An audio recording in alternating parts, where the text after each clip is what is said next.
Thanks. Calling to order the Wednesday, May 11th, 2022 meeting of the Gig Harbor Arts Commission. Our first order of business is roll call, and I will start, and I will call your names as I see you, and you can just say here. I think that's easier. So I'm Charlie Glock Jackson, Chair. Colette Smith. Here. Sonia Johnson. Here. Lynn Stevenson. Here. Jennifer Beard. Here. And we have also with us our esteemed staff liaison and city clerk, Josh Stecker. Here. And his wonderful new assistant, Tiffany. And Aaron, I don't know you, but welcome. I think you're in Public Works with Jeff. Great, thank you. Lynn, how are you? Day 3 of COVID. So. Oh no. Yeah, I'm doing okay. My husband is sick as a dog, but he tested negative. Like, it's weird. Wow. So I feel okay. I'm doing all right. Oh, good, good, good. Could be much worse. I see that Vice Chair Robin Avni has just joined us. Robin, we just called roll. Okay, Robin Avni, Vice Chair. Great, excellent. So we're just missing Dr. Dan. Okay, well, that's good. I mean, not good that we're missing him, but good that we're so many of us. That's what you're saying. So then our next order of business is introducing our new members. So I will please let you introduce yourselves. Colette. Hi, my name is Colette Smith, and I am a president of Peninsula Art League. That's how I have the pleasure of knowing Charlie. And also I'm a little familiar with the commission because I was before you just a couple of months ago for a Creative Endeavors grant on behalf of Peninsula Art League. And then in my spare time, I'm a lawyer with the Federal District Court, and we've been here in Gig Harbor for almost 18 years. My husband was formerly Air Force. So I think that's about it. And I'm very excited to be part of the commission. We are so tickled to have you. Welcome. Welcome. Thank you. And our other new member, Sonia Johnson. Right, Sonia Johnson. I live in Gig Harbor with my husband and our 2 dogs and 2 cats. And I'm involved in the performing arts. I sing with Northwest Repertory Singers in Tacoma. I play percussion with the Gig Harbor Community Orchestra. I like to travel, I like to read, I like the theater. So I really like all sorts of different arts. I also am a lawyer in my spare time. So that's 2 of us there. And I'm really excited to be on the commission as well. Thank you so much. We're so tickled to have you. Welcome, welcome. And commissioners, maybe we should take a minute and you can also tell our new members a little bit about yourselves. So Robin, let's start with you. Okay, hi everybody. I'm Robin Avni, and we've been in Gig Harbor for about 4 years now. And I am thrilled to be on this commission with everybody. And I'm also on the Washington State Arts Commission. I sit on that commission as well. So it's a nice help for Gig Harbor. And I'm supposedly semi-retired, but decided to start a publishing company called Bloom Imprint with a colleague of mine. And you can see us at bloomimprint.com. And we've managed to publish 6 books in the last year. Yeah, and we're thrilled with all the accolades we've received, and we focus on the floral and gardening lifestyle. Wonderful. Wonderful. Oh my gosh. Lynn, can you talk enough to tell us a little bit about yourself? I think so. Hi, yeah, I'm Lynn Stevenson. I've been on the Arts Commission now, I think going on maybe 6 years, and my second term. I've lived in Gig Harbor for 14 years, and I am a professional graphic artist and graphic designer. I work at home. Right, yeah.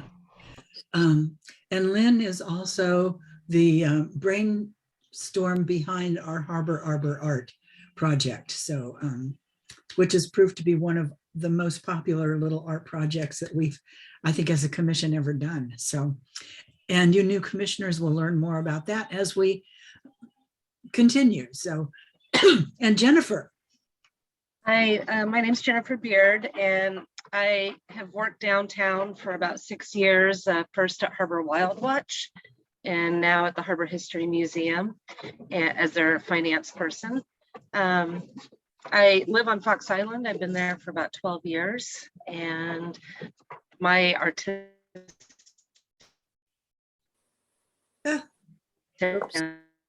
hopefully be the museum. And my internet connection is a little unstable today, so if I pop out, that's why. It is, yeah. What Jennifer was probably saying that you didn't hear is that she's a wonderful illustrator, especially, I think, botanical illustration. Am I right with that, Jennifer?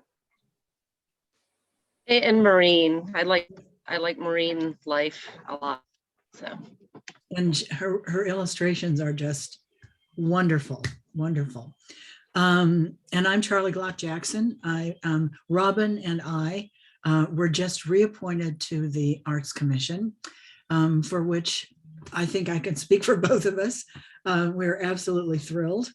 Thank you to the council for allowing us to serve our community in this way again for another 3 years. In my day job, I'm a journalist. I write for Gig Harbor Now and a couple of regional magazines, published poet. My husband is a metal sculptor. We live within a 15-acre forested area with our dog and cat and assorted wild critters that wander freely throughout our land. I actually learned yesterday when I looked at our new roster that this is my 5th term on the Arts Commission. So I'm kind of an old timer, and we've done wonderful, wonderful things with this commission, and are continuing to do wonderful things. And we've accomplished tremendous amount of very important stuff, and there's still work to do. So I am so thrilled that we are all together, and we have such a good representation of now music, performing arts, visual arts, lots of legal expertise. I just feel like I feel very, very good about this new commission. And Josh and Tiffany and Aaron, would you give us a little brief introduction of yourself so our new people can meet some of our staff? Oh, sure. Yeah, so I'm Josh. I'm the new-ish city clerk since about summer of last year, or officially since the first of the year this year. I kind of just oversee all of the city's records and make sure that everything's flowing smoothly and communications are going between council and committees and boards and commissions. So you'll see me at most of your meetings, and I'm kind of the conduit for anything that needs to go between you and council and vice versa. Yeah. And we love Josh. And we're learning to love Tiffany. Tiffany, tell us a little about yourself. Hi, I'm Tiffany. I'm the new assistant city clerk.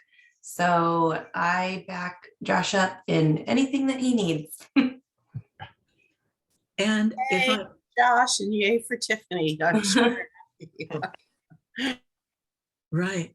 And if I can interject, if I may, before we get to you, Aaron, both Josh and Tiffany have had experience being staff liaison with arts commissions in other municipalities. So they give us wonderful guidance. And Aaron, please let us know about you. Good morning, I'm Aaron Holst. I'm a civil engineer here. I guess my title is senior engineer at the city. I manage a lot of capital projects here and also review private development. I've been with the city just about 5 years now. So yeah, today I'm here to talk about our progress in the future art installation at the Stinson Harbor View Roundabout project. Excellent, excellent. Let's see, have we missed? I don't think we've missed anyone. I think we've got everyone.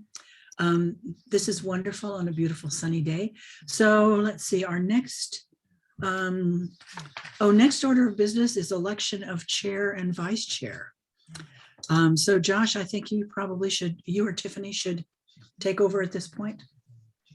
Sure, yeah. So I will just open it up for nominations for chair. If anyone wants to make a nomination, we will collect nominations, and then we can vote on the nominees.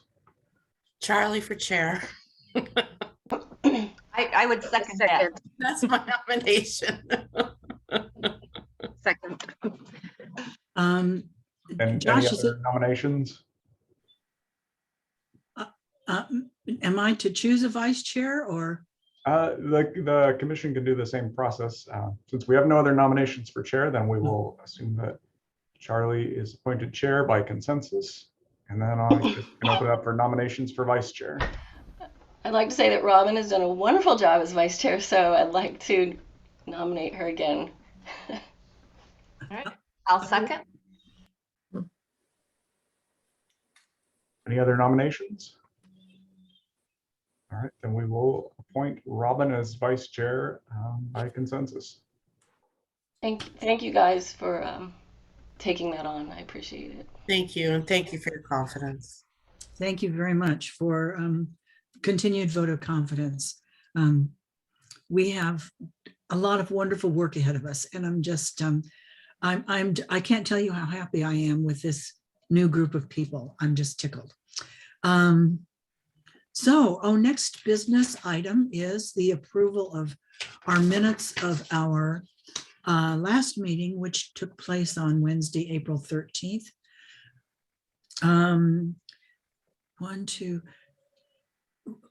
Josh, I think I need your advice on this, or Tiffany.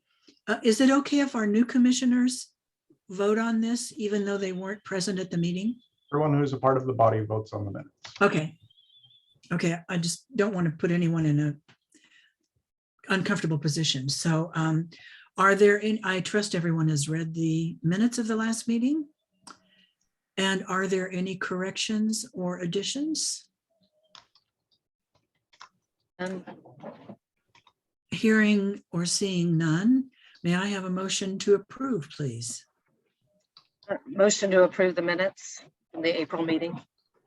And I'll second that. Okay, we have, it's been moved and seconded that we approve the minutes of the Wednesday, April 13th, 2022 meeting of the Gig Harbor Arts Commission. Is there any further discussion? If not, then all in favor, raise your hand, say aye. Aye. Aye. Aye. We have unanimous approval of the minutes. All right. Moving right along. Our discussion items. Well, Aaron, I guess it's the spotlight on you to talk about the status report of the Harborview Stinson Roundabout, the infamous Harborview Stinson Roundabout.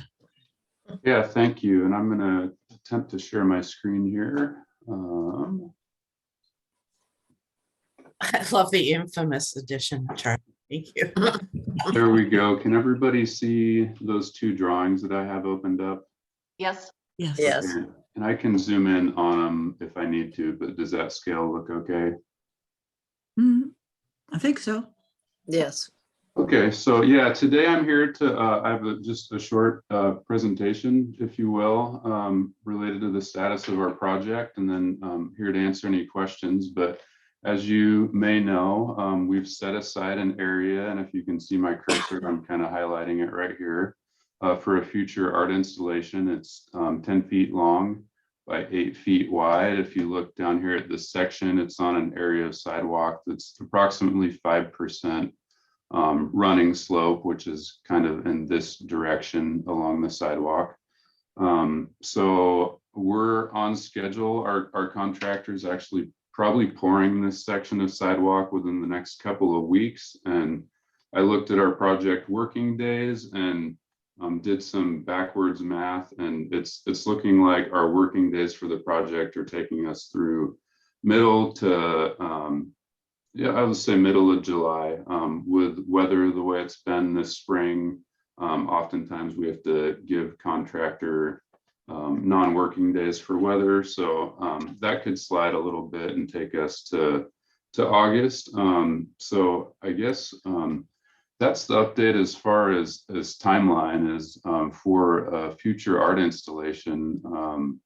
Our recommendation from Public Works is that and I'm not sure exactly the history of where you guys are at as far as selecting the art and how that process is going to work. But as far as timeline, our recommendation remains to be looking at August. So what our contractor is going to do is the sidewalk is all going to be concrete, and then the section, the darkened section here that's for the future art installation is going to be cold mix asphalt, which if you're not familiar with it, it's just a type of asphalt that's fairly easy to remove. So you can usually remove it with hand tools. So it's fairly soft, but it should hold up well enough to where it can function as a sidewalk for the time being.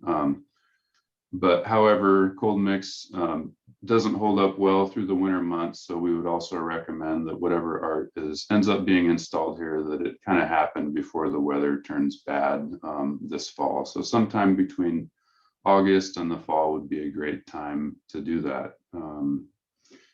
And then, yeah, we just kind of have on the right-hand side of my screen is our landscape plan for the project. And I just figured I'd pull that up so you can have a bigger picture. But yeah, that area, if you can still see my cursor, is generally in that location. So yeah, I think that's all I really had prepared to say today, but I'm definitely available for questions. Thank you, Aaron. That's wonderful. So our installation will be in the sidewalk section that's kind of in the midst of that landscaped area. Yep, right about here. Excellent. Oh, that's honest and truly, that's the clearest picture I've had in my mind so far of where it will be. So thank you so much. Yeah. So are there questions from commissioners about this?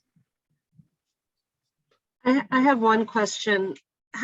What depth will the artist be responsible for filling in the material with their artwork? Yeah, so the depth of our sidewalks in the city is 6 inches. So there'll be a 6-inch deficit, I guess I would say, when the cold mix asphalt is removed from this location. So there won't be any concrete, there won't be any material whatsoever left when that cold mix is removed. It's just a temporary material. So if there's going to be, depending on what type of art's going in there, it'll need to be 6 inches or more in depth. Okay. Aaron, will the city arrange to remove that asphalt for us? I don't believe that's covered in our contract. I spoke with Jeff about that a little bit. So I think whatever arrangement the art commission is making with an artist, that should be included in that contract work to remove that material.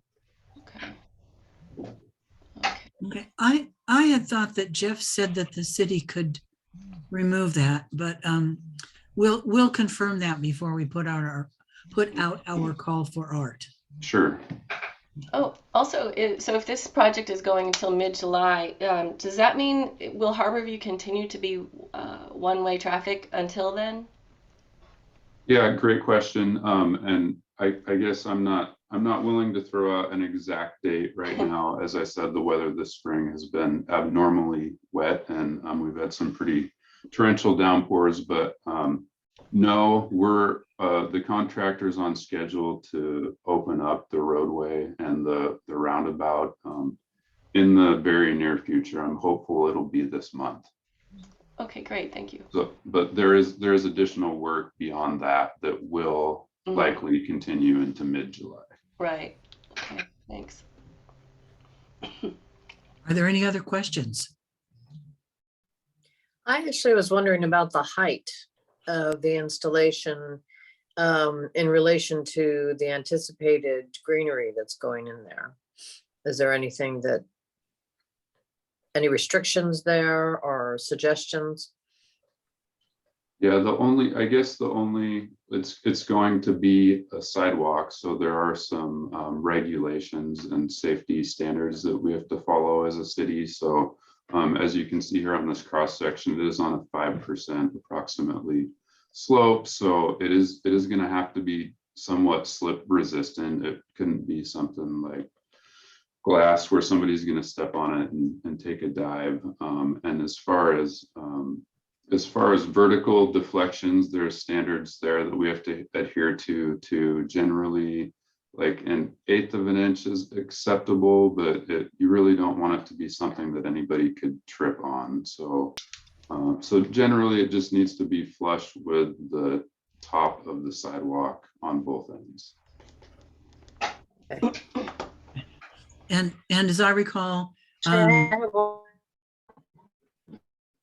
yeah, Jennifer. And one more question. Whatever the design that we select, does it have to go through the engineering department for approval then to make sure it complies with all the regulations?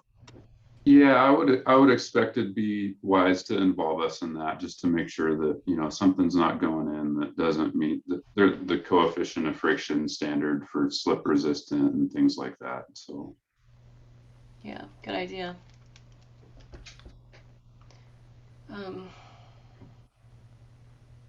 Lynn, any other questions? I feel like there should be so many questions. Oh, Aaron, could you maybe make us a note of what kind of concrete is used for the rest of that sidewalk, so that if the artist wants to match it, you know, if there's an art idea that blends into that, we'd like to match that exact concrete. So we would just probably want to know how do we do that? Right. yeah, and there's great question. This concrete, you know, sometimes, for example, like with the Ed and Boat driveway, we add color to the concrete, and then with our splitter islands and our crosswalk, there's red color added. But this concrete is just your typical class 3000 commercial concrete with no color added to it. So Okay. yeah, That's just standard. That's like easy to match standard. yes, yep. Okay. Great. Thank you. Sounds Any like other? it could kind of be a two-step process too, with getting ideas for the art installation from the artist. But then when it comes to the actual installation, checking with the city and, you know, trying to make sure everything's up to code and the right grade and the right materials, and the artist could kind of work to make sure that everything is in compliance. Yeah. Right. I think that very true. And I think we should make sure that we as the commission have as much of that kind of information as we can get from Public Works and Engineering. And we include that in our call for art. So the artist knows, they all know these are our expectations, and ADA compliant and non-slick, not, you know, no slipping, and easy to maintain, those kinds of things. So Aaron, we may ask you or Jeff to take a little peek at our call for art before we send it out, just to make sure that we have our language correct and everything. Are other commissioners, how do you feel about that? Yeah, I think that's a good idea. Makes sense. Yes. Yeah, that'd be great. Okay. Not that you get a chance to art direct it or anything, but Understood. okay. Any other questions for Aaron? Well, gosh, thank you so much. And it's wonderful to meet you. And I think we all look forward to working with you. Thank you. It was good to meet you all. Have a good day. Thank you. you. Very much.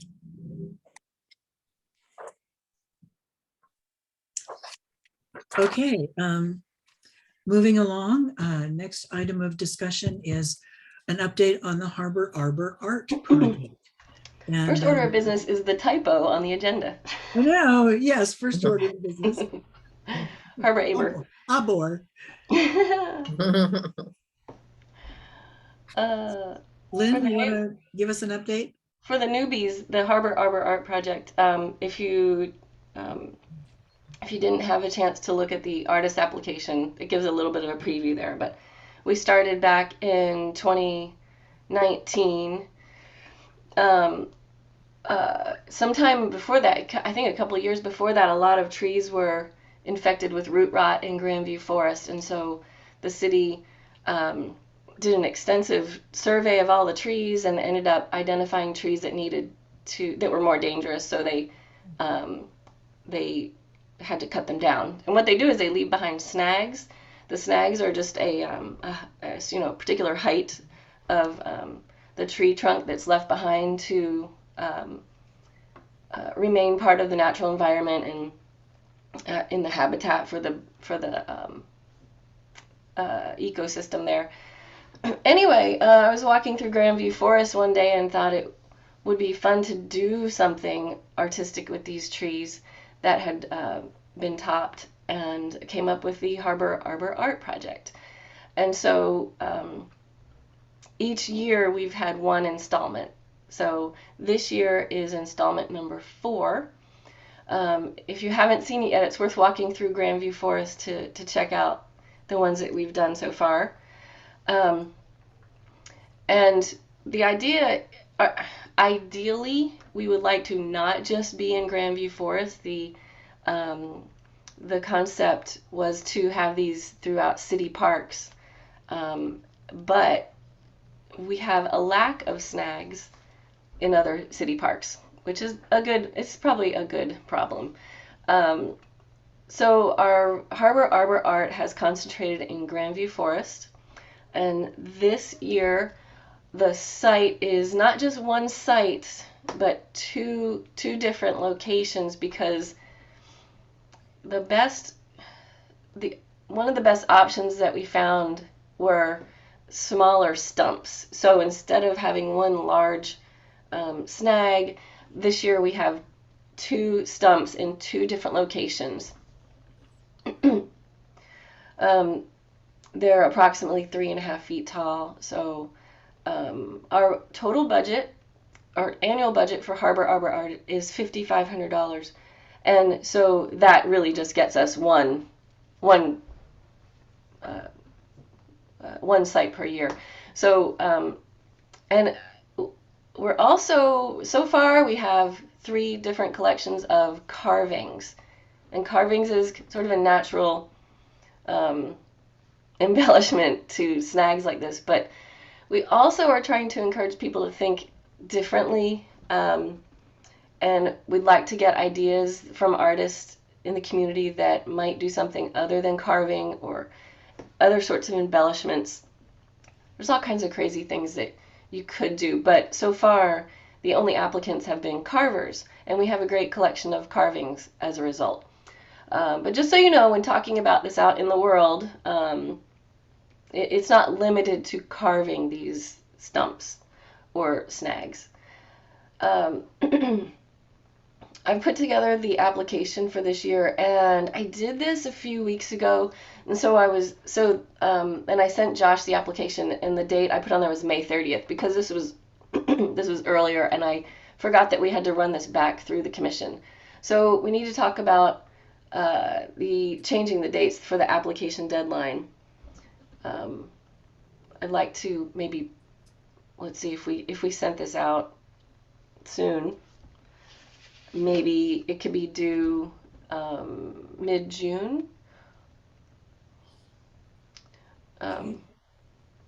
or even late June, maybe. Give us more time to get the word out and maybe remind people after the word's been out once.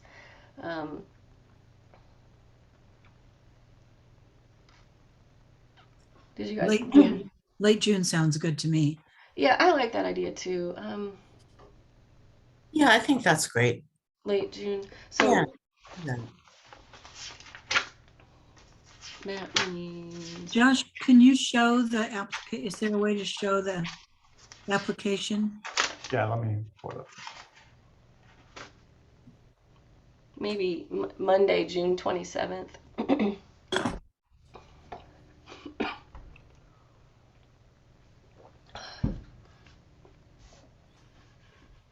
can everyone see Josh's screen and read it? Yes.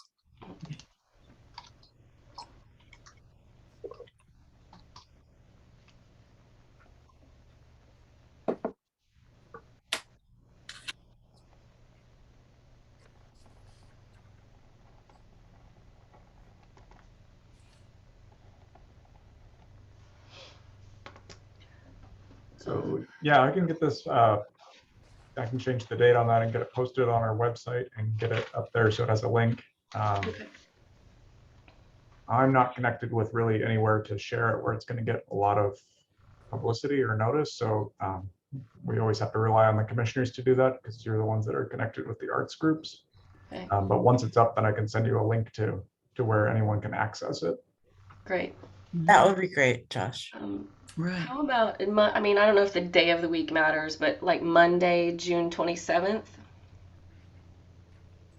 Is that, it's, I think the only timing thing that matters is that we have the applications ready to present at the July 13th Arts Commission meeting, because that's when you'll do the review. right, okay, July 13th. That should work between June 27th and July. What did you say, Josh? July 15th? July 13th. Okay, what day is our June commission meeting? June 8th. That's June 8th, so, oh, that doesn't work.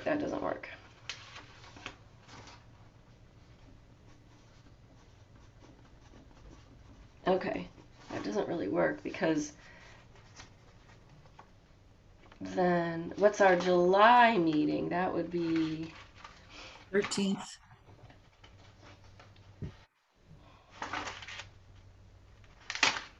the 13th. Oh, I think I'm delirious. Is that what you said, Josh? You said that. I was thinking it was the city council meeting. No, sorry. Oh my God, I just had a brain blank there. That's what forgive COVID does to you. Yeah, I'm blaming COVID. You're not old enough. You're not old enough for the other thing. Not the fact that I'm a dingbat. No. Okay. Sorry. I heard city council meeting. Okay. So, well, that's plenty of time. Yeah, that's plenty of time, obviously. June 2, or we could even, why don't we say July 1st? Sure. July 1st is a Friday. It's nice and tidy. Right. That's good. 4 o'clock, 4:30, whatever that's. Yeah, so it says it needs to be received by 4:30 p.m. And Josh, you can make that change to that PDF? Yeah, I can do that. Okay. Is there anything else in there that has to be updated then? There might be another note about the deadline further down.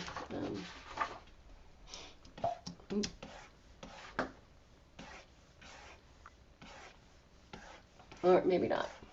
Don't think there's anything else. The contract will have the actual deadlines for completing the project. Okay. It says, and project must be complete by December 13th of the application year. December 13th was from last year, but I don't think it really matters what's. Yeah. Just by mid-December. Right. 13th is a Tuesday of December, so. I really like the examples this year, the way the examples are shown. Oh, great. Yeah. Because I think I enjoyed those as well. Great. Yeah, trying to get people to think a little bit differently.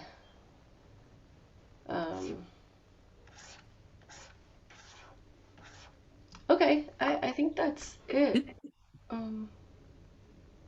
Everything else is the same as it's been in the last few years. Okay, so Josh, do we need an actual motion to approve the call for art? No, we have direction. That should be fine.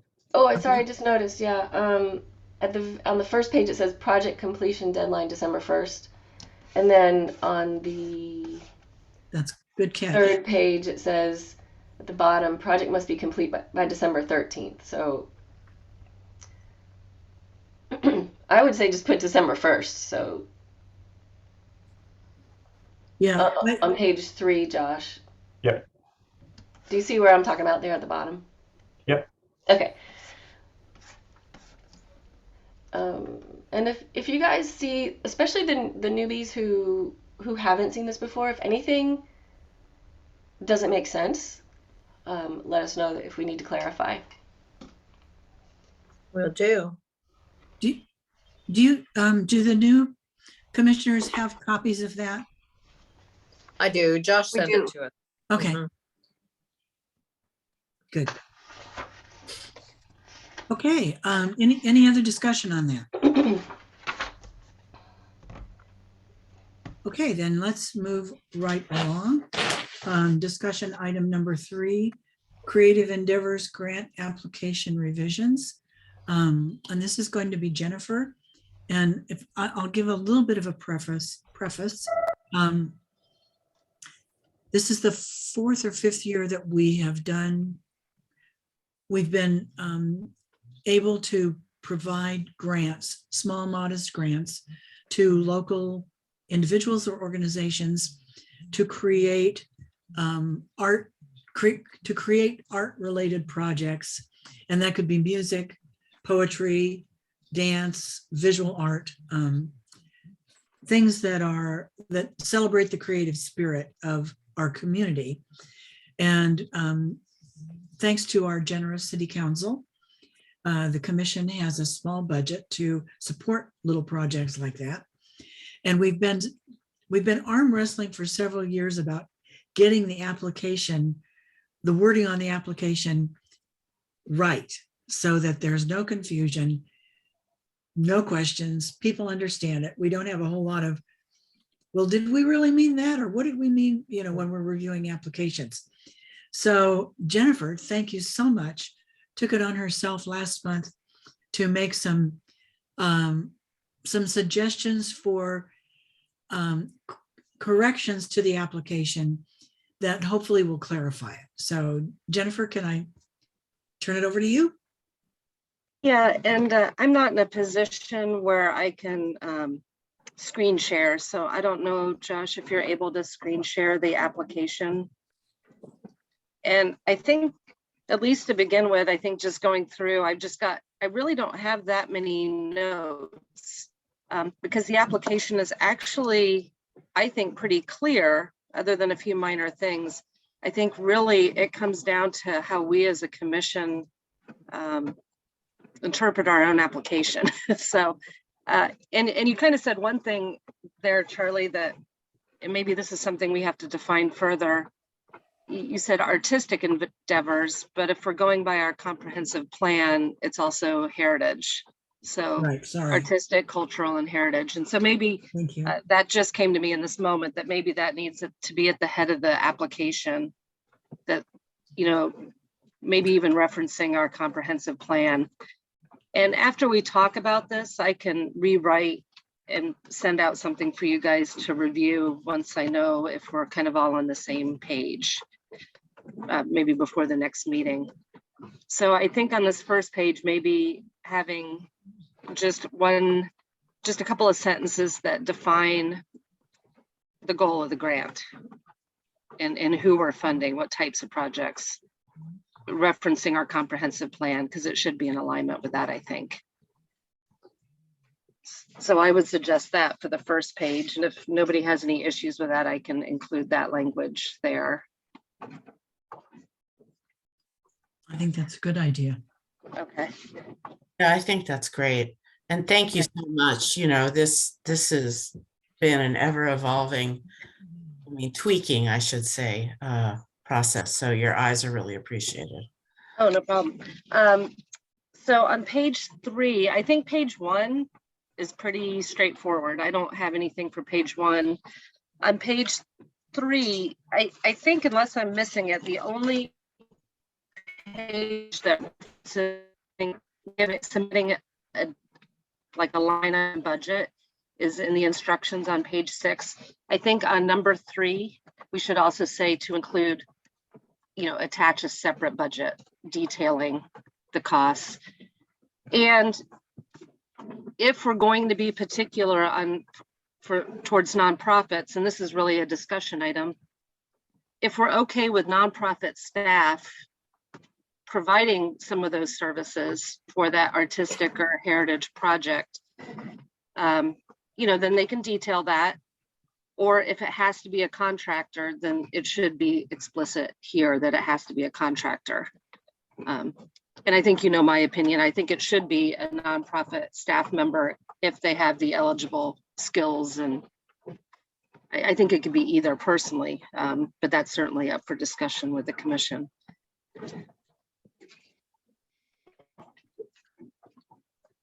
So is there any thoughts or feedback on number 3 as far as?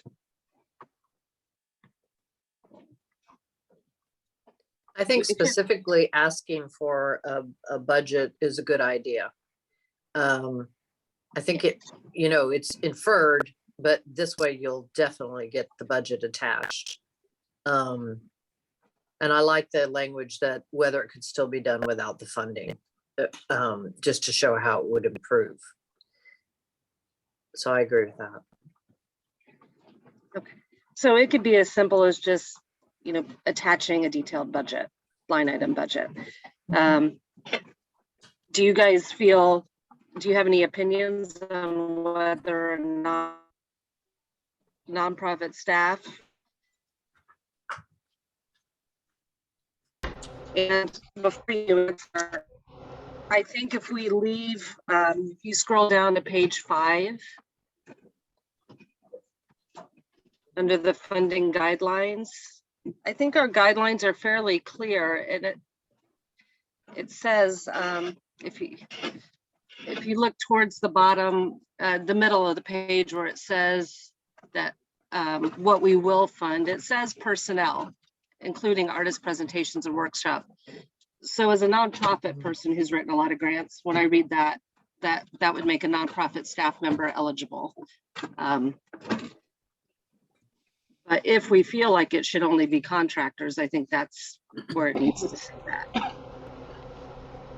Yeah, this came up in this last round, for sure.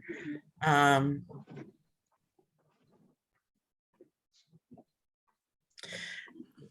trying to think back to the original, if we meant that, like, if you were hiring someone to do a workshop or presentation as part of it, that you could get a grant for that, right? To help bring somebody in, like say the Gig Harbor Literary Society or the Gig Harbor Writers Conference, those type of. Charlie, do you remember? Lynn, do you remember? I think that you're right, Robin. And also, as I'm recalling, a lot of this was based on Port Townsend's application. Josh, do you have any insight from having, or Tiffany, from having done these before, with your previous experience, what might be a better phrase there? I don't have any suggestions there. I think it covers what it sounds like the commission is trying to say. My take on this is that the personnel, this issue it's totally something that you can fund. It's just a commissioner preference whether or not you want to fund it based on each individual application. So I think the way it's worded here pretty clearly says that it's allowed. For full-time staff.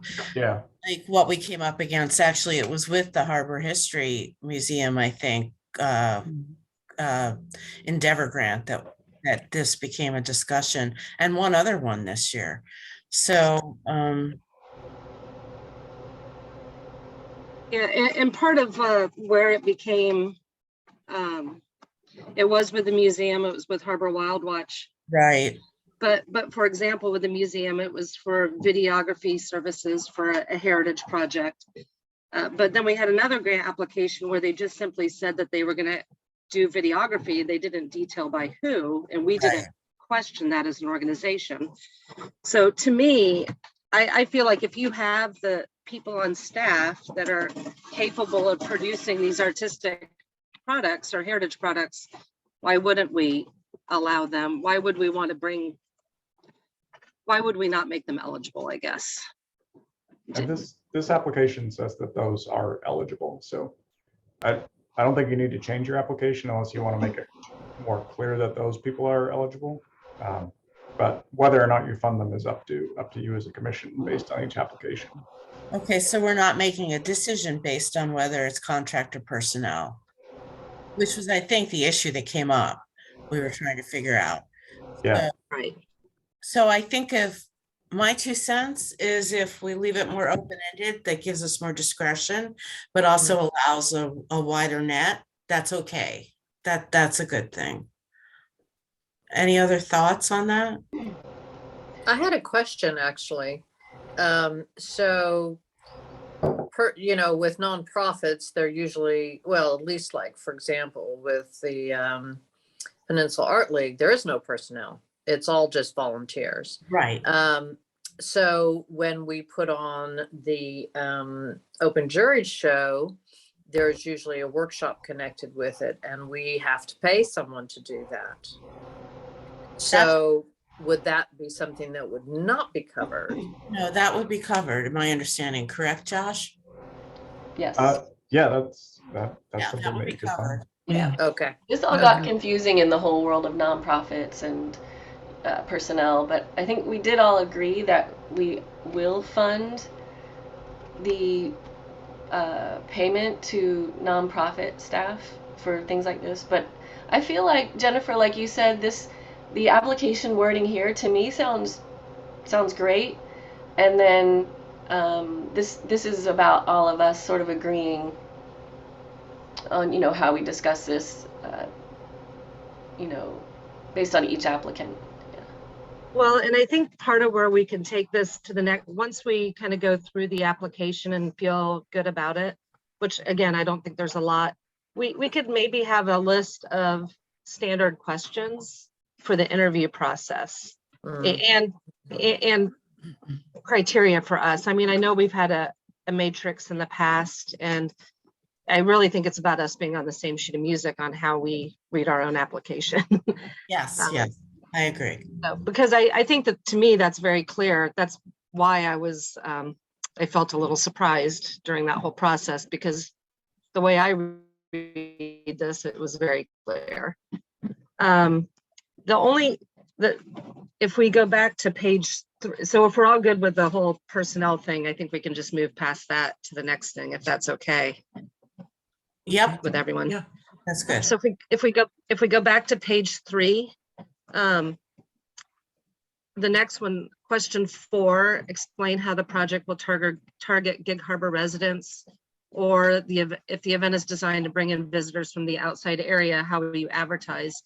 So here I think maybe we need to define our range of what we mean by Gig Harbor. Do we mean the city? And do we mean that the person submitting or organization for the project is within Gig Harbor limits, or maybe Peninsula School District limits, or the Peninsula limits? Or is the activity, can the person be from outside this, whatever our range is, but if it is conducted in our range, that's okay? I think we just need to be a little more specific on that. So I just wanted to get your thoughts on that before we try to write something specific. I think part of the discussion or the dilemma that we were having last time on this is that our commission is funded by, the city is funded, except for sales tax, by Gig Harbor residents. That is to say, people who live within the voting area of Gig Harbor. And that's sort of the tax base. And an argument, as I recall, was made that, well, the people of Gig Harbor are funding this, so they ought to be our target. I think a lot of people think that they live in Gig Harbor, but they maybe aren't exactly one of the people that gets a a ballot in their mailbox when it comes time to elect the mayor and the council. Maybe I would, what do you think of something like target residents of the greater Gig Harbor area? I mean, that's very vague, but at least it maybe expands that target market a little. What didn't somewhere in here don't we say that preference is given to events that cater to the city residents? Mm. I You think know what I that's, was thinking is I think part of this really when it came up was where are the events held? Mhm. Not so much as who's putting in for the funding. And I'm thinking out loud here, but I'm wondering if what we need to say is, it's certainly open for people to apply. The event needs to be held in the Gig Harbor area, but Gig Harbor area and I think we should include the Peninsula School District because I'm looking at more try to phrase it so the events need to be held in a specific area, but applicants can be from the surrounding environment, the surrounding environs. Does that make sense? Mhm.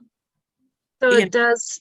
So Robin, if we go down to page 5 where we say a little more about this, if you're able to scroll down, Josh, because it says on number 3, the target audience is Gig Harbor and the adjacent community.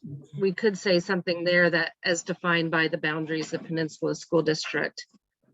Because what if somebody from Bellingham wants to do something down here, and it's within our boundaries? Are we okay with that? Or Hey, yeah. I would think we would be okay with any kind of arts program someone was going to put on in Gig Harbor, no matter where they were from. It might be nice to get some outside people doing a presentation.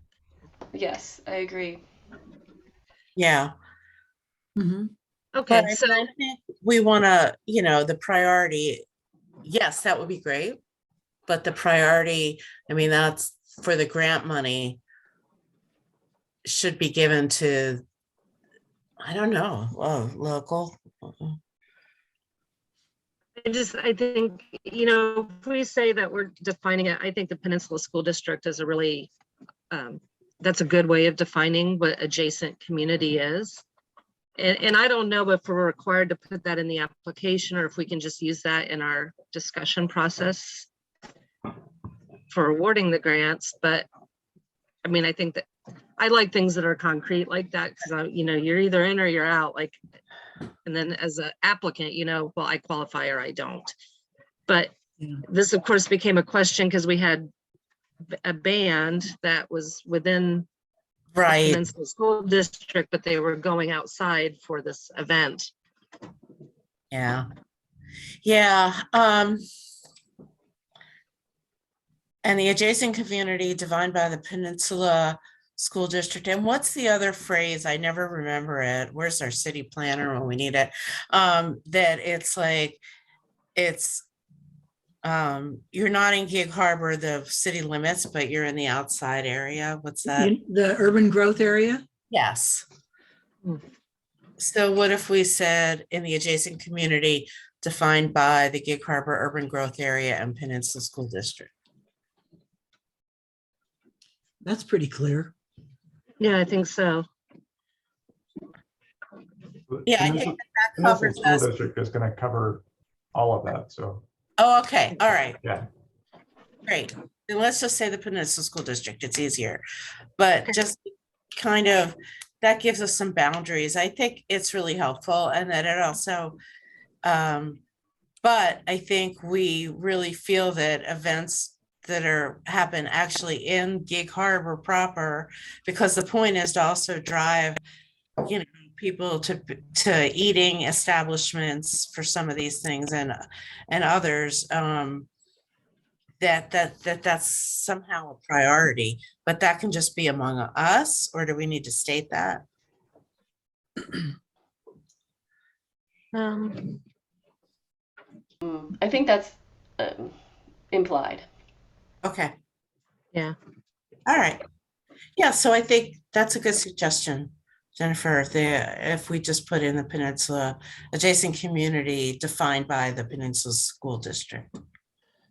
Okay, I'll add that. Okay, so further down on the same page, under things that are not considered direct costs. And I think this is a gray area. So the sign for Harbor Wild Watch, which was kind of the culmination of their artistic project, right? To have this sign that had artistic renderings of the monkey puzzle tree and some interpretive of it. It wasn't really clear to me, at least. I think, you know, we thought maybe that was more of like a capital investment. So maybe like brick and mortar. I don't read it as permanent equipment. To me, permanent equipment in the past has read like, you know, buying camera equipment or things like that in the past. So I don't know if we want to clarify that, because to me, that sign was analogous to like the signs that the poetry project with the signs behind the museum. It's just those were not as substantial and not meant to last as long. Yeah, they weren't permanent. So to me that, but to me the sign for the monkey puzzle tree was more, I would compare that to like if somebody made a permanent piece of art that was on display, you know, like an oil painting or something. Yeah. It might have So been. I don't know. I mean, it's a gray area. And I don't know if we want to clarify some of that a little bit more. I think, you know, I think that's a tough one to clarify, because then you have to like, so I would let it be open to interpretation, I guess, but remind me, because we're all a blur these days. Did we approve that? Did we give them no, we didn't, because it was permanent. Yeah.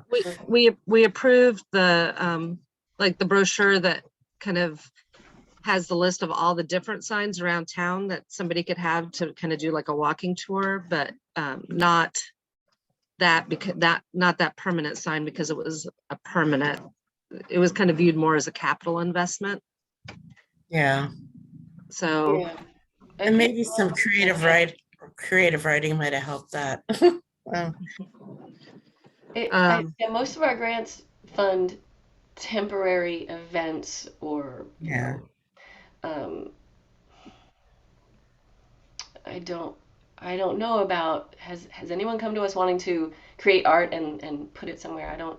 Not for a grant. So this is about, I think, more artistic experiences, but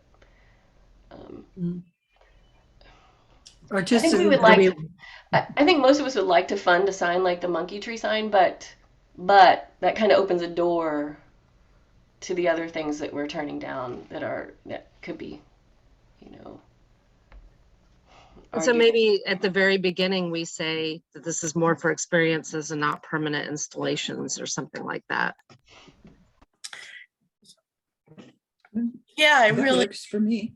yeah, I think that was the intention from the very beginning, wasn't it, Charlie? That this would be more, Yeah. Mhm. you know, it was a way of kind of extending and bringing people into the city, but also for the citizens of the city. Right. Yeah. So, kind of looks like you try to express that in that the second bold area where it says events, performances, exhibits, workshops. Kind of address it there.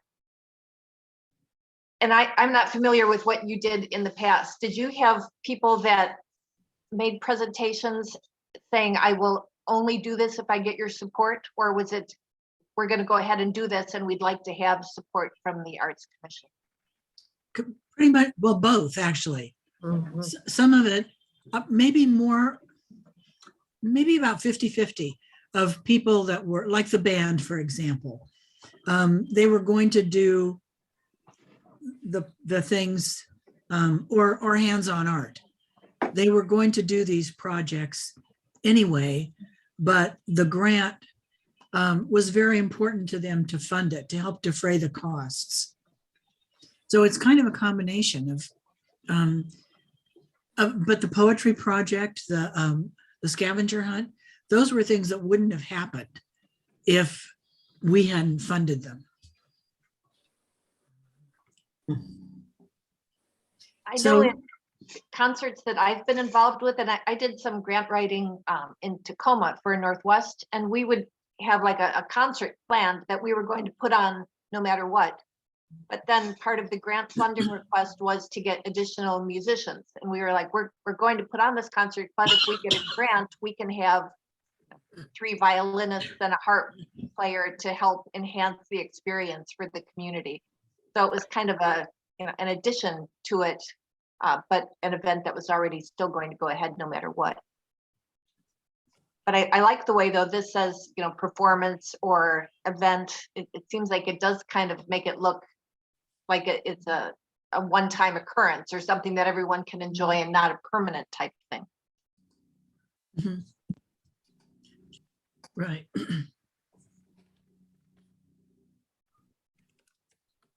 So what are we deciding on that? So I think maybe at the very beginning, just to be super clear, when we kind of reference what we're funding in the comprehensive plan, that we could also just have a statement that says these are for events. Well, not events. I don't want to just say events, but Projects? for projects, not permanent installations of art or. Right. Yeah. Yeah. Well, and our permanent installations are funded from a whole different, those are from our capital project budget. Right. I think these are more experiential. Maybe that's a good word. I like that word.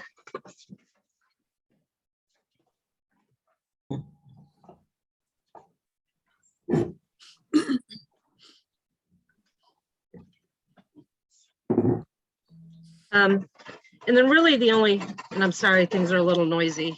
The only other thing I had was under, also on page 5, under things that are not considered administrative and overhead. There's administrative, like for nonprofits, and then there's administrative for the project that's being done, which is really still a program expense from a nonprofit accounting point of view. So if we want to maybe I could just clarify that sentence where it says operating support, administrative and overhead, and where we're saying also no administrative for the project. Is that, or maybe 10% of the project costs are eligible as administration for that project or something along that lines. Does that make sense?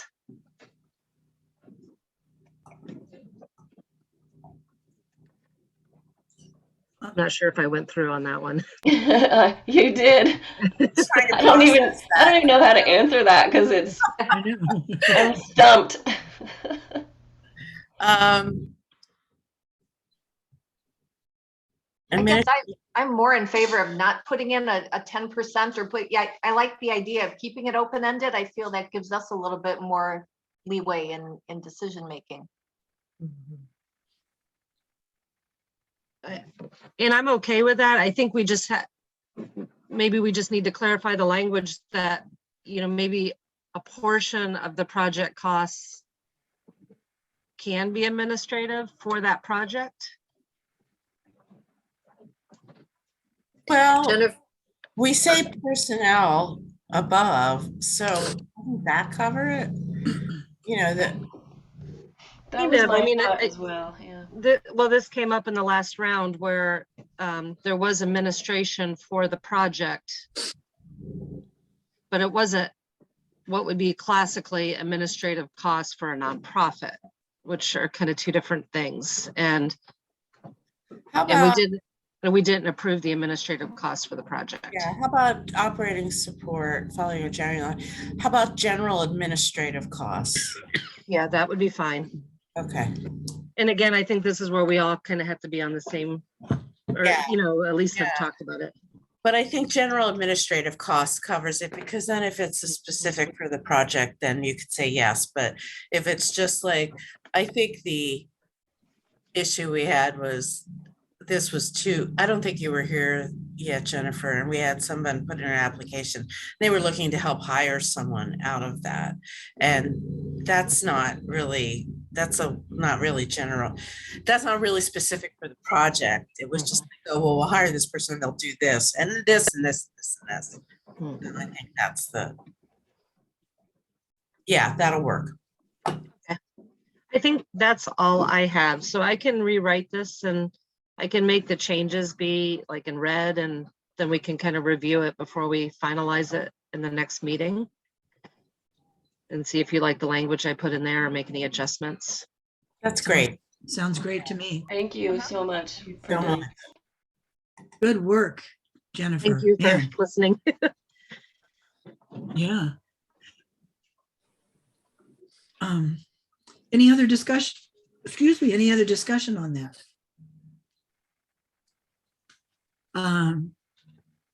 Okay, then let's move on to Open Public Meetings Act and Commission guidelines update.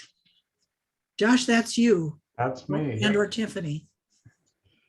So we have 2 new members and 2 returning members, and one of the requirements for you each time you're appointed is to have a formal Open Public Meetings Act training within 90 days of appointment. So my plan was to show a short 15-minute video that the Secretary of State for the state of Washington has prepared that gives you an overview of OPMA, and I would force the other 3 members to watch as well. But the Open Public Meetings Act went through a little bit of change and modification a couple months ago, and the Secretary of State is updating their training, so they don't have any videos to show at the moment. So we're going to postpone that one until your next meeting. But we'll get you all trained up, and everybody will be covered, and we'll all be official Oh, great. sometime within the first Yeah. 90 days. Boy, looking forward to that. Thanks, Yeah. Josh. Absolutely, yeah. Thank you. And in the past, Josh, we've just looked at, we've been sent the link to the video, and then we sign a little piece of paper and send it back to you Yeah. that says, yes, we watched it. Yeah, we've done that in the past. Since the majority of the committee needs it, it's a little cleaner for us to do it during the meeting, because then we That's have it in the fine. minutes that you all watched it, and everybody's a little more officially covered that way. But either way works. But we Great. Josh just wants to make sure everybody Yeah. watched. And I agree with that, yeah. Really. which Um, kind of segues us into the next part of my spiel here. I'm And gonna if share I my- could interrupt Josh while you're segueing, and welcome Dr. Dan Bosich. Dan is another of our newer but not newest commissioners. And Dan, give a little couple, the 100-word description of your background, please, so that our 2 new members can get to know you. Okay, I guess the pertinent background is that I was on the Wenatchee Arts Commission for about 6 years. And I was also, the end product was I was the head of it for the last 3 years before we moved. And I've been an artist since I was a little boy. So I do a lot of art of different kinds, but in order to make money, I went into science. Hence the term, hence the title doctor. This, yeah. Why the title of doctors, I have a PhD in physics, engineering, and applied science. 10,000 bows to you, sir. No,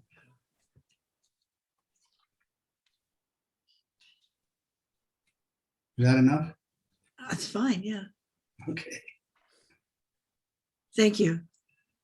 Jump back in here.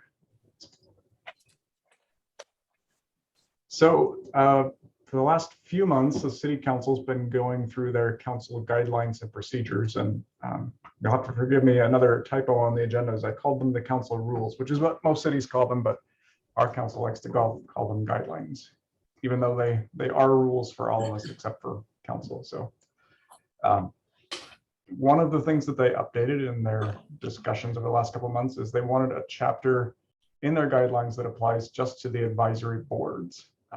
Advisory board is just a term we use for all of our citizen boards, like the Arts Commission, Lodging Tax Advisory Committee, Parks Commission, etc. So if I say advisory board, I'm just referring to a catch-all that includes the Parks Commission. So just a little bit of background. I think the reason why council wanted this in here is that hasn't been really a consistent way of how our advisory boards operate. Each kind of has their own pattern and their own way of doing business. And I think council kind of wanted to get that streamlined and have it be more consistent so that everyone's kind of on the same playing field and knows kind of how boards should function. So I'm going to walk through this chapter. I sent it out to you all yesterday, so I apologize for this late notice, and hopefully you had a chance to look at it. And I'll answer any questions as they go along, but I just wanted to go through it quickly. A lot of this is not going to be new. A lot of it is kind of what the commission already practices, but I just wanted to make sure I got it out in front of you so that you're not surprised by anything. So the first section is just a kind of a statement of what the council views its boards to be. It's a way for citizens to interact and for council to get feedback and opinions from residents that are well qualified, like you on the Arts Commission. Advisory boards are formed in the Gig Harbor Municipal Code. So the Arts Commission actually is adopted in our code, and in the code there's a section on what your duties are and what your requirements are to be commissioners. I hope most of you have seen that, but I can get into that more if you want me to. That's been in the code for I think about 20 years now for the Arts Commission. Scope of work, each advisory board has its own statement of purpose and function. That's what's in the code. The council basically is the body that will define what your guidelines and tasks are. For the Arts Commission, those are adopted in the budget every year. They're referenced in the municipal code, and sometimes on occasion you'll develop work plans that council will approve.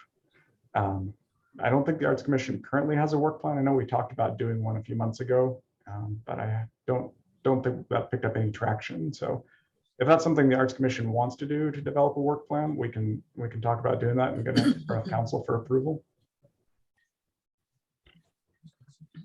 Residency requirements. This is basically just setting the boundaries. It's kind of probably similar to what you just set with the Peninsula School District boundaries, except for this only goes up to the Purdy Bridge. So if you want to be on the Arts Commission, you have to live in Pierce County between the Tacoma Narrows Bridge and the Purdy Bridge. Appointment process, you've all gone through the appointment process. It's just the city clerk will go out and recruit. There will be a 3-member city council board that does the interviews, and they'll make their recommendations, and then the council as a full body will make the official appointments.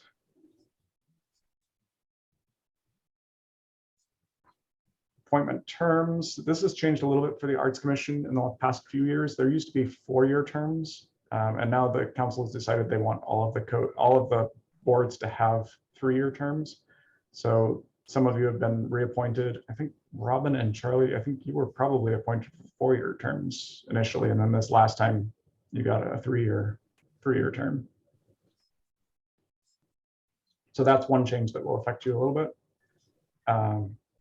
We have a provision for filling vacancies if someone has to step down from the Arts Commission. One new thing that the council has added is that any member can be removed by the mayor.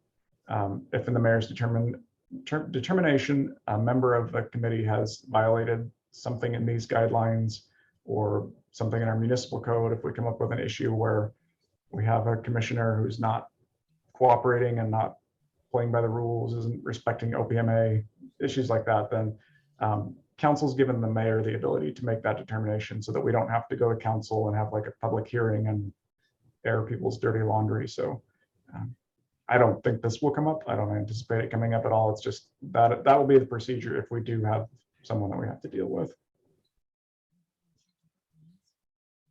Expectations of advisory board members. I don't think there's anything in here that's too shocking. We just expect that you'll attend the meetings, keep the public interest as your top priority. Just come to the meetings prepared, be ready to communicate, be in the discussion. Again, this is not anything that any of you will have an issue with, I don't think. Just be respectful and courteous of each other, of staff, of the public, if there's public in the meeting. If you are unable to complete your term, if you do feel like you need to step down from the commission, just let me know as the city clerk's office. Council has adopted some guidelines for chairs and vice chairs. So each advisory board will elect from its members the chair and also a vice chair, which we did today. It spells out the duties of the chair. Essentially, the chair's function is to help with facilitating the meetings. So they'll work with staff to prepare the agenda. They'll be the presiding officer. They'll make sure that all of the rules are followed during the meetings. And then the chair will serve as the official representative of the commission when that need arises. And then the vice chair just operates in the capacity of the chair when the chair is not available. So a quorum, this comes up occasionally. A quorum is a majority of the appointed members. So the Arts Commission has 7 positions, but if at some point we have 6 members or 5 members, a quorum is a quorum of the number of people that are appointed. So if there was only 5 commissioners at some point in time, a quorum would only be 3. Conflicts of interest, that's probably not going to come up because you guys don't really do anything legislative. The only time a conflict of interest comes up is if you are applying for a grant and you're on the Arts Commission. Just says that you will disqualify yourselves from participating in the deliberations if that arises. And that's been our practice, so that doesn't really change anything. Liaisons and representatives. This is a new thing that council has adopted just this past month. So the mayor is going to designate a staff person to function as the primary support for each advisory board. So for the Arts Commission, that's me. That isn't changing. That staff person is the liaison between the board and the city council, any other advisory boards and city staff. So really anything related to your board or commission needs to go through your staff liaison. So it needs to go through me. So the practical effect of this is that we don't have council members attending meetings as liaisons anymore. We don't have liaisons between Parks Commission and Arts Commission anymore. So I think we were doing that for a while with Lynn going to the Parks meetings. The reason why council wants to do this is they want to make sure that there's one flow of communication. So everything's going in the same direction. So we don't have people meeting going in one direction talking about something and then 2 other people talking about it some other place and they're not on the same page. It's just kind of a way to make sure that everything is centrally flowing. So I don't think we'll have any issues with that. And I will be totally responsive to anything the Arts Commission needs to put before council and anything council needs to get to the Arts Commission. That'll be my job to make sure that that's all flowing. And the same thing with that the Parks Commission or any other body. If there's communication that needs to happen, then I'll be sure that I'm the one that's doing that. Procedures for records and minutes, nothing's changing there. We just do the action minutes the same as we do for council. So that's not going to change. Robert's Rules of Order is how you conduct your business. But we're just making it clear in here that, none of us are really parliamentarians and we're not going to adhere to it strictly. If we don't know how to do something with Robert's Rules that we want to do, we're just going to do it anyway. So don't get caught up on the formalities of Robert's Rules, basically is what it's saying. Advisory board meetings, we have your regular meetings every first Wednesday. Those are all subject to the Open Public Meetings Act, which we know. Each member will get their Open Public Meetings Act training within 90 days. That's a state law, so we'll get that covered for everyone. Special meetings, I know on occasion we've had those with the Arts Commission. One of the changes that council has wants to see is that any special meetings need to get consent from the mayor first.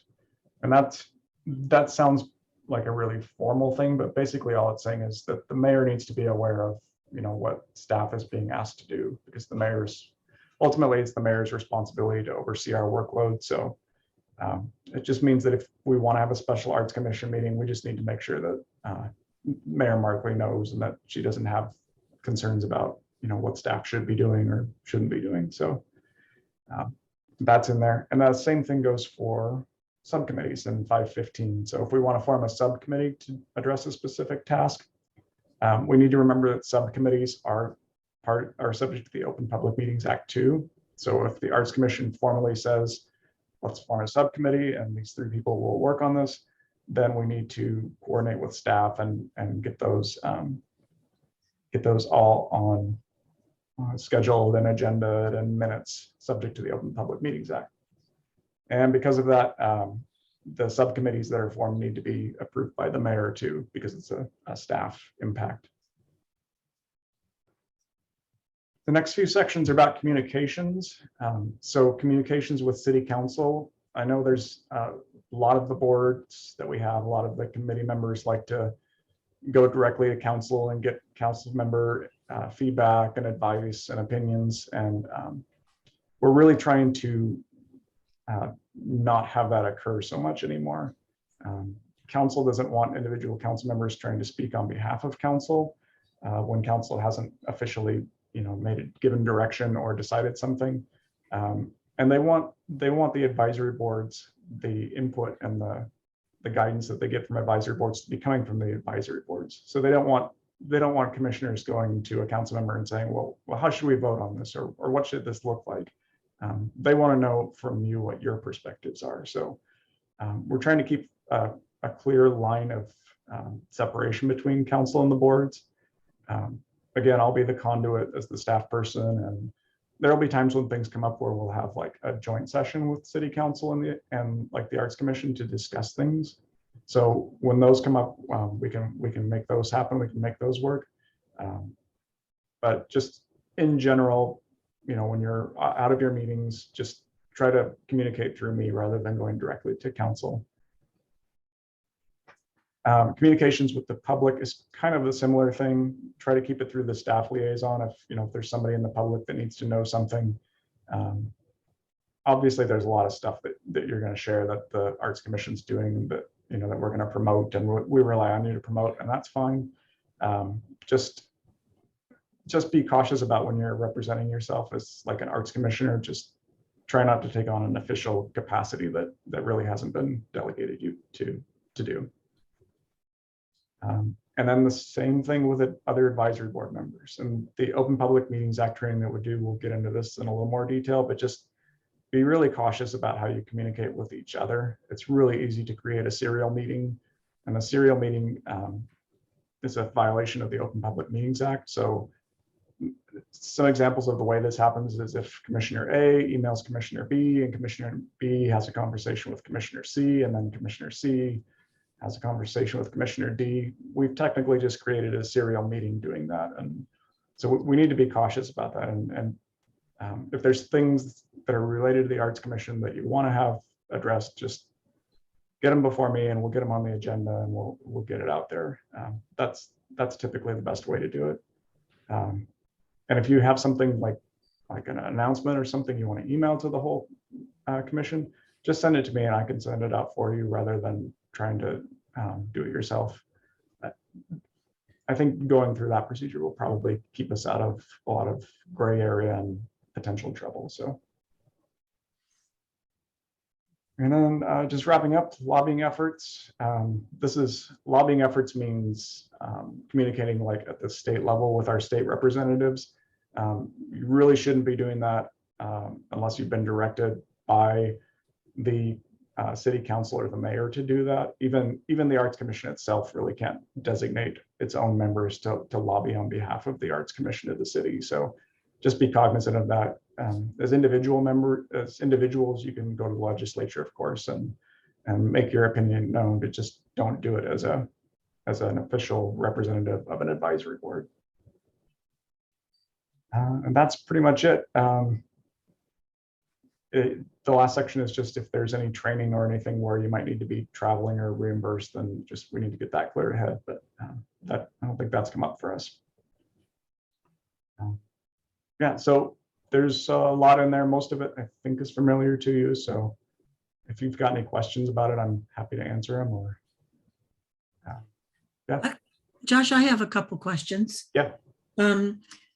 Subcommittees, in the past, if we had only 3 people on a subcommittee, 3 commissioners, it wasn't subject to Open Public Meeting Act rules. Has that changed? It had to be a quorum. it hasn't changed, but I don't know that it's necessarily been enforced the way it should have been enforced with you. So a subcommittee, technically, what we're talking about is if the Arts Commission itself says we're going to form a subcommittee and Lynn, Charlie, and Robin will be on the subcommittee, then that body becomes a body that's been created by the Arts Commission, and that's the trigger for OPMA. So if the Arts Commission creates a sub body, then that body becomes that. If it's like just take today's meeting, for example, if Jennifer says, I'm gonna work on the application and I'll talk to Lynn and she can help me do it, then that wouldn't necessarily meet that. So it's kind of it's a little bit of a formal definition. So I don't remember with the arts and culture element, but maybe with that one, you might have said, Charlie and Robin and Lynn are the subcommittee to develop this, then that one probably should have been an OPMA committee. I don't remember how that went down, but just as an example, that might be kind of a way to interpret that. Okay. And then another question. So we no longer have our liaisons with the Parks Commission. Lynn was occasionally sitting in on Parks Commission meetings so that she could go back and. Yep. Yeah, we won't have the liaisons anymore between those. I'll be in contact with Matthew, who's doing the Parks Commission, and if he has something that the Arts Commission needs to weigh in on, he'll let me know, and I'll let him know if you guys have something they need to weigh in on. Okay. We've had issues where things have been put before committees that weren't necessarily vetted by staff first, and not with this group or the liaison with the Parks Commission necessarily, but I think we need to keep a little bit more of a control over what the messaging is that's going back and forth. And this is kind of the way that council wanted to see that happen. Okay. And also, this isn't exactly related to what we're just talking about, but Robin, you had made a wonderful idea, put forth a wonderful idea to the boards and commission review committee members, of having a study session with the Arts Commission and the council. And I personally think that's a wonderful idea, so that we would have just a special meeting, just us and the council members, so that they can get to know us and what we're about and vice versa. I think that's a wonderful idea. And I'm curious about how the other commissioners feel. And if you think that's a good idea, then Josh, how can we make that happen? Well, so what we're talking about is creating a special meeting. So we need to get it, basically just take your request to the mayor and see what she can do or what she's willing to set up. I'd recommend having some actual agenda items rather than just to get to know you, because to take that kind of time, there should be ideally something that we want to accomplish at the meeting. So I'm not sure what that would be right now. I know council will be supportive of having a joint meeting, but I think there should be something on the agenda that we'd want to accomplish with that. Well, can it be something like, now that we've, added the cultural element to the city plan, we'd like to talk about ways that we can move, the Arts Commission can move forward in that capacity. And, run a few ideas by them, and we could brainstorm among ourselves prior to the meeting. But then just say, these are some things that we're looking at, and we wanted to see, get your thoughts on these as priority for the city. It could be anything from creative districts for the Washington state. It could be looking at this idea of that has been floated around forever of the old lodge. What is it? It's Masonic Lodge. Masonic Lodge, because there is some funding now available statewide for existing properties for cultural institutions. Because I think that the reality of having a cultural center is probably beyond scope right now, even for those who are trying to do it independently. But if there's a way that we could explore for the Masons Lodge as something. So there's a number of things that are in that cultural element that I think it's important for us to get feedback on from them.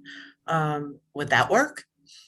Yeah, what that sounds to me like is the work plan section that we talked about up in 5.3 here.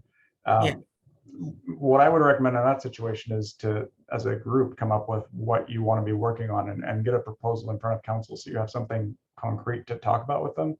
I think if you as a commission can develop a work plan, then that would be something that will be perfect for a joint meeting to present them with your work plan and say, this is what we want to work on and get formal direction from council. That would be great. Wonderful. So can we, for next month's agenda, can we put that on our agenda to review a work plan? And I'm happy to pull something together, but would love feedback from everybody. You just want to, I could pull a framework together and then everybody circulate it ahead of time and then get feedback from everybody. Is that within guidelines? I know you don't want us emailing it back and forth, so. Yeah, I would just go ahead. Probably the best way to do that is just to have everyone email their suggestions to me, and I can put them all together in a packet and we can talk about them at the meeting. Yeah. Okay, great. Okay. Lynn? Josh, it sounded like what they're talking about is something that could be presented to the council during a council meeting. What you would do is, in this situation, if council and mayor were on board with it, we would probably have a study session with both groups, and then you present your work plan, and then once we have that discussion with council, then we come out of that with a finalized work plan, and we probably just put it on their next regular meeting for them to adopt. Okay. But This all sounds like it's creating more work for you, Josh. it sure does. He has Symphony now. He can do more things. Sure. But I'm also happy to compile it, Josh, if you would like. Yeah, when I was the liaison with the Parks Commission, I have to admit, it was a little confusing. There was confusion as to, do I report to them about arts or do I report to you about parks? And but now, Josh, you're gonna have to. But like for one, I ran into Matt Kehoe and anyway, he said they were wondering what was going on with the Arbor art. So that would be, if you want to share the application with the Parks Commission or with Matthew. Yeah, I will definitely be engaging Matthew with that one.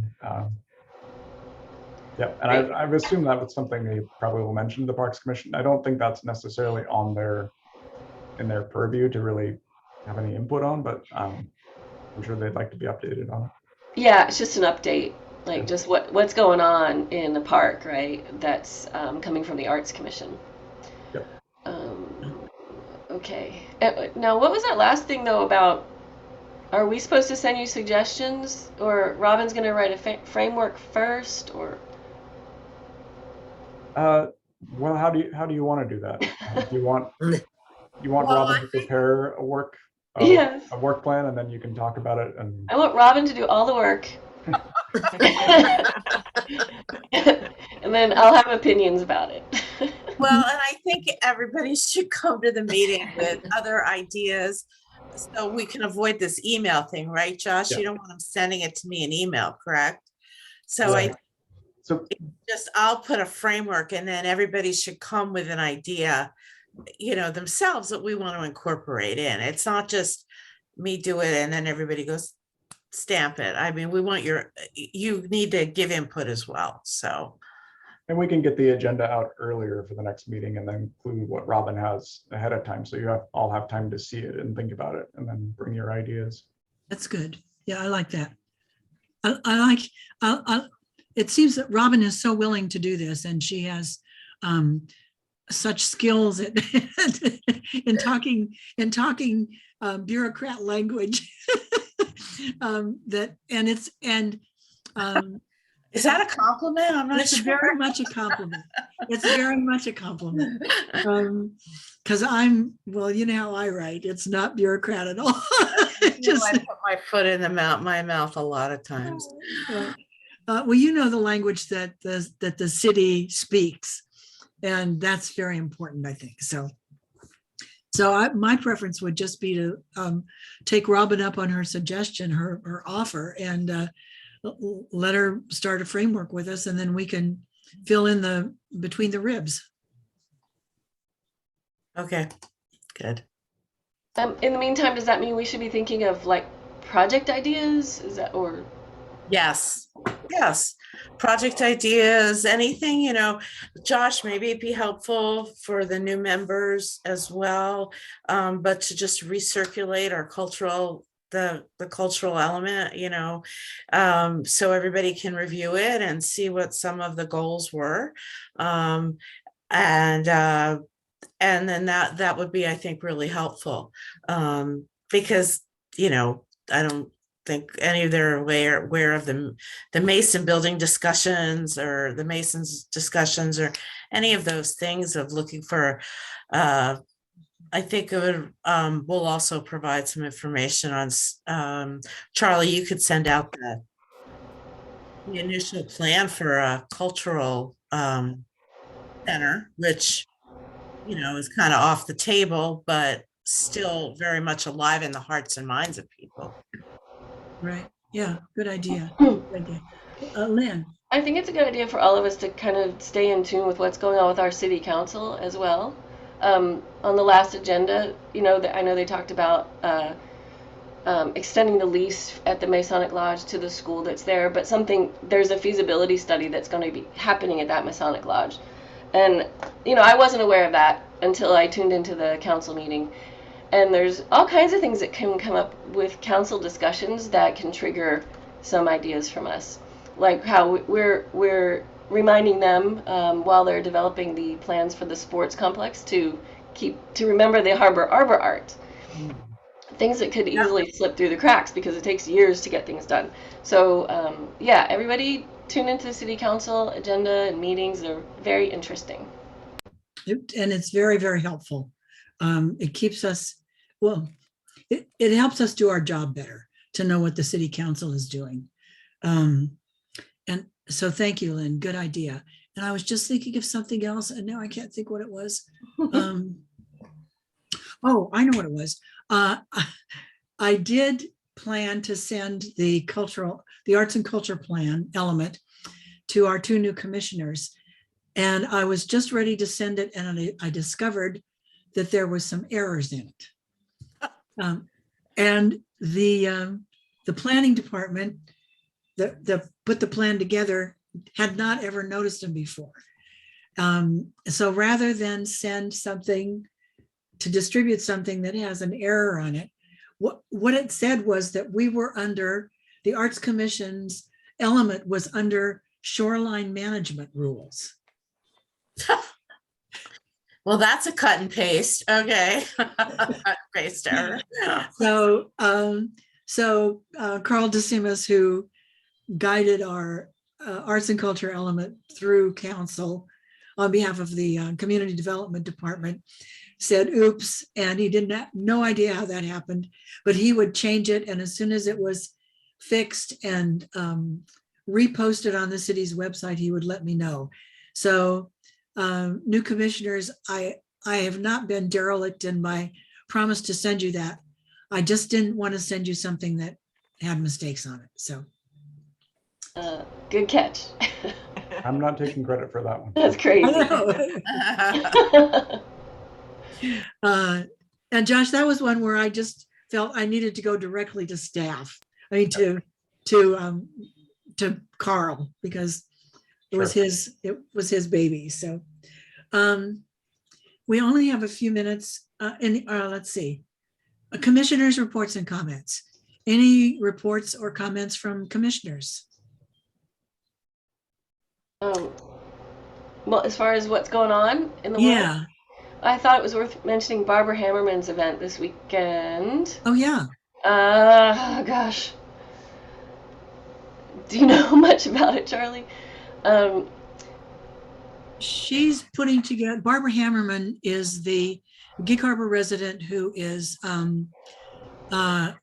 the founding director of an organization called United by Music North America, which is a sort of a subsidiary of United by Music Worldwide. Their mission is to identify alter-abled adults who show musical promise, and after they've been auditioned, link them up with professional musician mentors and teach them performance skills. And then they create performance opportunities for them. And it's really a remarkable, wonderful organization. And Barbara she's putting on a workshop this weekend with a musician named Dan Navarro, who's also going to be, he's a guitar singer, songwriter, lyricist. He's also going to be performing at the National Folk Alliance next week. And she's having he's going to be doing a workshop at his home, at Barbara's home. I can send everyone I'll just send everybody the information on that. Yeah, there's not a chat link here, is there? I've got a link from Facebook. So Barbara Hammerman and Amanda Gresham is her daughter. They pull out of these awesome events. But she lives in the Wurlitzer Manor, which is worth going to this event just to be in this home that was built around a commercial massive pipe organ, and it's on the waterfront here in Gig Harbor, close to the Tacoma Narrows Airport. And they like to host a lot of live musical events, and they just get together, and it's super informal and amazingly fun. And this particular weekend is an entire weekend event where you can go as little or as much as you want to, with professional musicians. And if you are a musician in any way, you can take your instruments with you and play along during some of the portions of the weekend. Yeah, so Lynn and I will send you the information on that because it sounds wonderful. Any others? I'm going to have one, but I'll let somebody else go first. I have a quick one. The Harbor History Museum has another collections corner out, so sign up for their newsletter or follow their Facebook page and you can see those. It's also on our YouTube page. Thank you. Yeah. Any others? Okay, here's one. I've been in touch with Hands-On Art and have some photos that I had hoped to share. I'll just email them to you. That are photos of some of the projects that they've done. The recreating a little Watts Tower in the classrooms with little kids, and some wonderful whimsical sketches. I'll send those because we don't really have time for me to show them now. The other organization, and both these organizations have received creative endeavor grants. So I wanted us to be aware of what our grant money is being used for. Another grant recipient is the Gig Harbor High School Band Boosters, and their final concert is coming up on June 6th at the school. Let's see, here's a little email that I got from Jennifer Gabe, who's the president of the Band Booster. One of the great examples of how the Creative Endeavor Grant has created opportunity in the arts is our students-led brass ensemble. Our students sought out this opportunity to play more music and learn different instruments. Thanks to the Creative Endeavor Grant, we were able to fund this student-led after-school program. In addition to our brass ensemble, the entire program was back to normal with live performances this year. Pep Band was back in full swing at all the home football and basketball games and included a performance at the Tacoma Dome, thanks to the boys basketball team going to state. Then we moved into festival season, performing at the PLU Weatherlawn Jazz Festival, a non-competitive event, the Commencement Bay Jazz Festival, where they placed second in their division, and trumpeter Jackson Floyd earned an award for outstanding musicianship. The Central Washington Jazz Festival, where three of the saxophone players, David Rogers, Luc Jolibois, and Jacob Gabe, all freshmen, were awarded with outstanding musicianship. Our Wind Symphony performed at the CWU Wind Fest and our district festival as a combined honor band with the Peninsula High School Band. We are very proud of the 19 students who advanced to state competition for solo and ensemble, many earning ones in that competition. They're going to be performing in the Maritime Parade on June 4th. June 8th is Jazz Night at the high school, 7 p.m. And June 9th is the final concert at Gig Harbor High School. Then June 18th is graduation. And the Gig Harbor bands will be performing at all those. And I wanted you all to be aware of, especially the Jazz Night on June 8th and the final concert at the high school on June 7th. In the past, we've had a pretty good showing of arts commissioners at those kinds of events.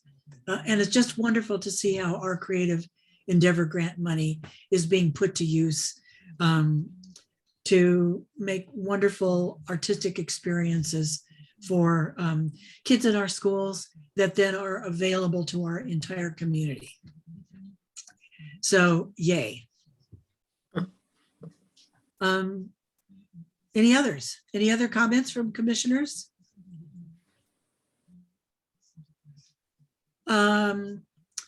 Our next regular meeting is June 8th. And at that meeting, we'll be talking about Robin's sort of work plan. I thought we had done a work plan and then it got turned into our budget. So now we're going to be able to have an official work plan, which is wonderful. Anything else? I see no other hands raised.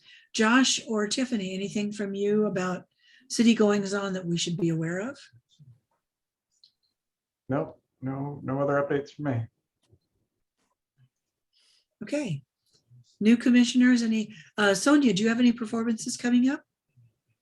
We do in Tacoma. Northwest is performing on, I think it's May 21st at University of Puget Sound. So that's our spring concert, and then we're done. And the Gig Harbor Community Orchestra, our tentative concert date is June 13th at Peninsula High School. Thank you. We've got those coming up. Thank you. Do you have a little postcard or some kind of a little announcement of the orchestra concert? If I don't yet, I will. I will have that. Would you send that to announce Josh? the date? So yeah. Would you send that to Josh so he can distribute it to us? oh, absolutely. Yeah. I'm tickled to hear that the orchestra is still functioning. It is, and we were kind of on hiatus for a while, and now we're back and trying to get a concert going. So yeah, it's fun to be back in person. No kidding. I'm writing a story about events, culturally and artistic events that have been canceled for 2 years that are back this year. And I would love to include that. So may I contact you personally and get some information on that? That would be great. Great, excellent. Thank you. Okay, well, if there's no other business, may I have a motion to adjourn? I'll Motion motion to to adjourn. Second. Okay, all in favor? Aye. All right, I will see you all on June 8th, if not before, at concerts. Thank you, Thank John. Thank you, you. Tiffany.